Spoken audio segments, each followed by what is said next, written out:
ప్రకాష్, నందిని, సురేష్ జడ్జికి ఇస్తున్నాం, టెండర్ పిలుస్తున్నాం. High level committee judge ఎవరండి? రిటైర్డ్ జడ్జి, అది మన రెడ్డే. ఈ ప్రకాష్, నంది, సురేష్ వచ్చారు కదా ముగ్గురు ఎలవన్నో. ఏ ప్రకాష్, టెండర్ వదలకపోతే కాళ్ళు తీస్తాం. ఏ సురేష్, టెండర్ వదలకపోతే కాళ్ళు తీస్తాం. మా రెడ్డే చేస్తాడని చెప్పి ఇలాగ బెదిరించి టెండర్లు తీసుకున్నారు. నువ్వు అంటున్నావు కదా నిండు కుండలాగా వేయలేరుంది, క్రాప్ హాలిడే ఇవ్వాలని. దేనికి ఇవ్వాలి? సంవత్సరానికి 6 నెలలు ఖాళీ, 5 సంవత్సరాలు 30 నెలలు. కనీసం నువ్వు టెండర్ పిలిచావా? ఏలేరు ఫేజ్ 2 రద్దు చేసావు, టెండర్ పిలిచావా? టెండర్ పిలవలేదు. కనీసం ఎస్టిమేషన్లు వేసావా? ఎస్టిమేషన్లు వేయలేదు. క్రాప్ హాలిడే ఎందుకయ్యా? బుర్ర ఉందా అక్కడ నీకు? నువ్వు రివర్స్ టెండర్ల పేరు చెప్పి నందిని, సురేష్, ప్రకాష్కి చెప్పి ఇద్దరిని బెదిరించి నీ రెడ్డికి తీసుకుంటున్నావు. ఏంటో రివర్స్ టెండరింగ్? ఇవాళ రివర్స్ టెండరింగ్ 176 కోట్లతో ప్రాజెక్ట్ అయిపోయింది. ఇవాళ 850 కోట్లు అవుతుంది. రేపు కూటమి ప్రభుత్వంలో చేసి తీరుతాం. నీకులాగా మోసగాళ్ళం కాదు. ఇవాళ వరద పిఠాపురంలో ఉంటే నువ్వు ఎక్కడ తిరిగావా చెప్పండి? అక్కడ వరద ఉంది. ఎక్కువ నష్టపోయింది ఎక్కడ? పిఠాపురం. గొర్రెగండి కోసింది, నక్కలగండి కోసింది, ఎక్కడికెక్కడ తెగిపోయాయి. 34 గంటలు పడ్డాయి. నువ్వు ఎంత అందమైన కాలనీ కట్టావు, జగనన్న కాలనీ.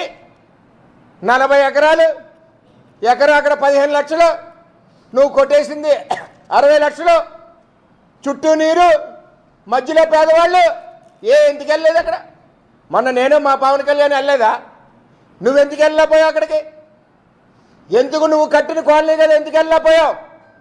శుద్ధగడ్డ, కొండకాలువ, గొల్లప్రోలు ముంచుతుంది కదా, అక్కడికి ఎందుకు వెళ్ళలేకపోయావు? ఇవన్నీ కూడా కథలు చెప్పక ప్రజలకి. 5 ఏళ్ళు డ్యాన్స్ ఆడావు, టెండర్ వెళ్ళలేదు. మళ్ళీ నిండు కుండలాగా ఉంది ఏలేరు అంటున్నావు. ఆ రోజు ఉన్నది ఏలేరులో 7 టీఎంసీఏ, 8 టీఎంసీ, 9 టీఎంసీ. స్టీల్ ప్లాంట్ పోతే మాకు మిగిలేదు 2 టీఎంసీ. అందులో నువ్వు తునికి దారాదత్తం చేసావు. ఇందులోంచి 600 కోట్ల కాంట్రాక్ట్ పెట్టి లిఫ్టింగ్ తాండవ రిజర్వాయర్కి మా నోట్లో మట్టి కొట్టావు. అంచేత నిన్ను నేనేమంటున్నానంటే, ఈరోజు వరదలు రావడానికి కారణం జగన్మోహన్ రెడ్డి అసమర్థత. ఈవేళ పిఠాపురం నష్టపోవడానికి కారణం జగన్మోహన్ రెడ్డి. ఇవాళ నేను అడుగుతా ఉన్నా, నీ ఎంపీకి కానీ, నీ ఎమ్మెల్యేకి కానీ, నీకు కానీ సిగ్గు శర ఉంటే కాపునేస్తానికి వచ్చావు కదా గొల్లప్రోలు. చెప్పావు కదా 160 కోట్లు ఇస్తున్నాను అని. ఎక్కడ పోయినాయి 160 కోట్లు? ఎందుకు ఇవ్వలేదు నువ్వు? టెండర్ పిలిచావా? ఎస్టిమేషన్ వేయించావా? ఎందుకయ్యా నాటకాలు? అబద్ధాలు చెప్పకు. చంద్రబాబు ఏ రోజు కూడా పిఠాపురానికి నష్టం జరగలేదు. అన్ని రకాలుగా చంద్రబాబు ఆదుకున్నాడు. ఇరిగేషన్కి పిఠాపురానికి 2200 కోట్లు ఇచ్చిన నాయకుడు చంద్రబాబు నాయుడు. ఈరోజు ఈ నియోజకవర్గంలో పుష్కర ఎత్తిపోతల పథకం చంద్రబాబు నాయుడు, సాగర్నాడు ఎత్తిపోతల పథకం చంద్రబాబు నాయుడు, పురుషోత్తపట్నం చంద్రబాబు నాయుడు. ఎక్కడ చేశాయా? ముసురుబిల్లి చంద్రబాబు నాయుడు, పట్టిసీమ చంద్రబాబు నాయుడు, పోలవరం 70% పనిచేసిన చంద్రబాబు నాయుడు.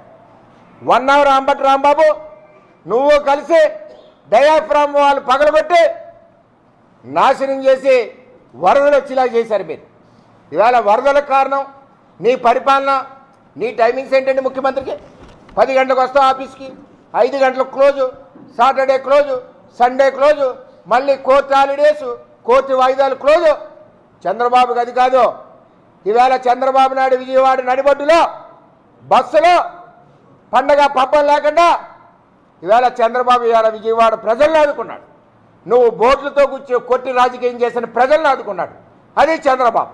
హుద్హుద్ తుఫాన్ వస్తే విశాఖపట్నాన్ని వారం రోజులుండి ప్రజలను అత్తుకున్నాడు. అది చంద్రబాబు. ఏ రోజున వచ్చావు బయటికి? ముఖ్యమంత్రిగా వచ్చా.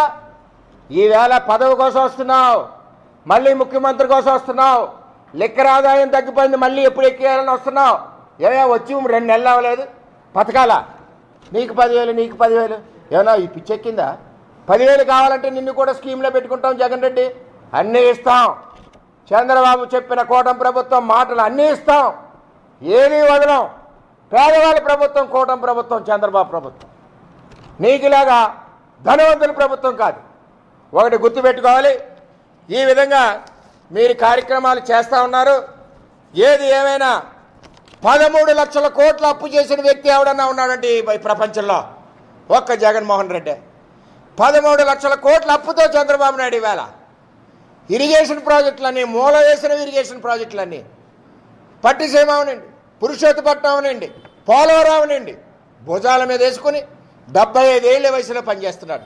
ఇవాళ చంద్రబాబును విమర్శించడానికి సిగ్గు ఉండాలి, చూసి నేర్చుకోవాలి. అటువంటి వ్యక్తి పోలవరాన్ని 3 సంవత్సరాల్లో పరిగెట్టిస్తాం. అన్ని రకాల ఇరిగేషన్ ప్రాజెక్టులు, ఆగిన ప్రాజెక్టులన్నీ ముందుకు పరిగెట్టిస్తున్నాం, ఉద్యోగాలు ఇస్తున్నాం. ఇన్ని రకాలుగా తెలుగుదేశం పార్టీ పనిచేస్తుంది కూటమి ప్రభుత్వం. ఇవాళ చంద్రబాబు నాయుడిని విమర్శించడానికి ఏ విధమైన అర్హత లేదు. దమ్ముంటే చర్చకు రండి. 176 కోట్ల రూపాయలతో ఏలేరు ఆధునీకరణ 2018లో శంకుస్థాపన చేశాం. నువ్వు వచ్చి పాడు చేశావు. ఏంటి మీ నాన్న చేసింది? ఎంతో పోరాడితే ఇచ్చాడు. డబ్బు ఇచ్చింది చంద్రబాబు. ఫేజ్ 1 అవనండి, ఫేజ్ 2 అవనండి. ఇవాళ చేశాం, కలెక్టరేట్ ముట్టడి చేశాం, పాదయాత్రలు చేశాం, ఎన్నో ధర్నాలు చేస్తే ఆ రోజు 2009లో రాజశేఖర్ రెడ్డి భయపడి ఒక జీవో ఇచ్చి పిఠాపురం కాకుండా ఇక్కడికి వస్తే ప్రాబ్లం ఉందని చెప్పి ధర్మవరంలో స్టోన్ వేసి వెళ్ళిపోయాడు. ఆ తర్వాత 2014లో చంద్రబాబు నాయుడు నిధులు ఇచ్చి ఫేజ్ 1ని 70% పనులు చేశాం. స్లూయిస్లు కట్టాం, కాలువలు తవ్వాం, అన్ని రకాల పనులు 70% పూర్తి చేశాం. నేను అడుగుతున్నా, ఫేజ్ 1 మీ నాన్న చేసింది దానికి సంబంధించి 2019 నుంచి 24 వరకు మిగిలిన 30% ఎందుకు పూర్తి చేయలేదు? నువ్వు చేసావా అసలు? ఇవాళ మాట్లాడుతున్నావు. అలాగే ఇంకోటి అడుగుతున్నా, ఈ నియోజకవర్గానికి 2 ఇబ్బందులు. ఒకటి, నీళ్లు లేక ఎండిపోయి పంటలు రావు, వరదొచ్చి మునిగిపోయి పంటలు మునిగిపోతాయి. 2 విధాల రైతు నష్టపోతాడు. చంద్రబాబు పాదయాత్రలో రైతులు కన్నీళ్లు చూసి పురుషోత్తపట్నం ఇచ్చాడు. పంటలు 2 పంటలు సస్యశ్యామలంగా పండాయి. దాన్ని నువ్వు ఆపావు. నువ్వా రైతుల గురించి మాట్లాడేది? మళ్ళీ చంద్రబాబు నాయుడు ముఖ్యమంత్రి అయ్యాక అదే పురుషోత్తపట్నాన్ని ప్రారంభించారు. ఈవేళ ఆ 5 సంవత్సరాలు ప్రజలు, రైతులు ఇబ్బంది పడ్డారు.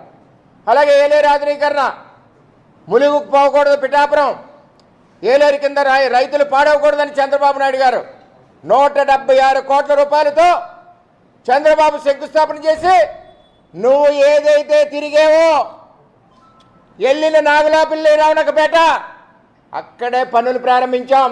సిగ్గు ఉండాలి మీ నాయకులకి. అక్కడ స్టోన్ని పగలగొట్టారు పొక్కలేరుతోటి. సిగ్గు లజ్జ ఉండాలి. రైతులకు సంబంధించి చంద్రబాబు 176 కోట్ల పనులు మొదలెడితే రివర్స్ టెండరింగ్ పేరు చెప్పి రద్దు చేశావు.